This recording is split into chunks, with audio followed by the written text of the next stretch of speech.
بسم الله الرحمن الرحيم. الرحمن علم القرآن، خلق الإنسان علمه البيان. الشمس والقمر بحسبان،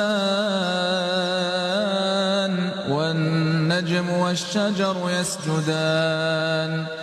والسماء رفعها ووضع الميزان ألا تطغوا في الميزان وأقيموا الوزن بالقسط ولا تخسروا الميزان. والأرض وضعها للأنام فيها فاكهة والنخل ذات الأكمام والحب ذو العصف والريحان. فبأي آلاء ربكما تكذبان؟ خلق الإنسان من صلصال كالفخار، وخلق الجان من مارج من نار. فبأي آلاء ربكما تكذبان؟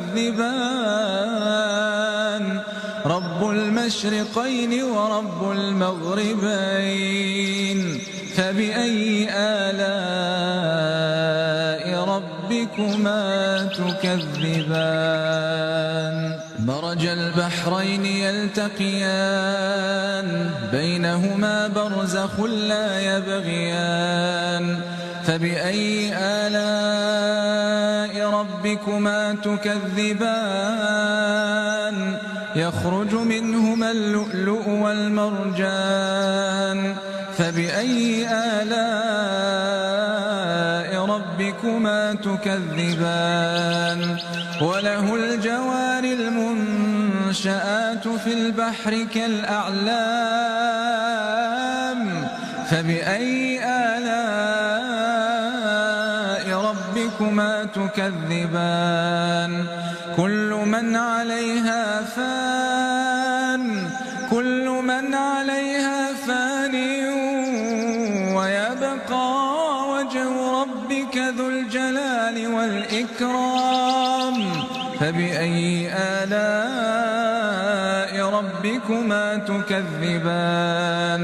يسأله من في السماوات والأرض كل يوم هو في شأن.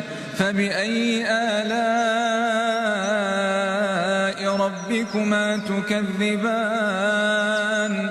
سنفرغ لكم أيها الثقلان. فبأي آلاء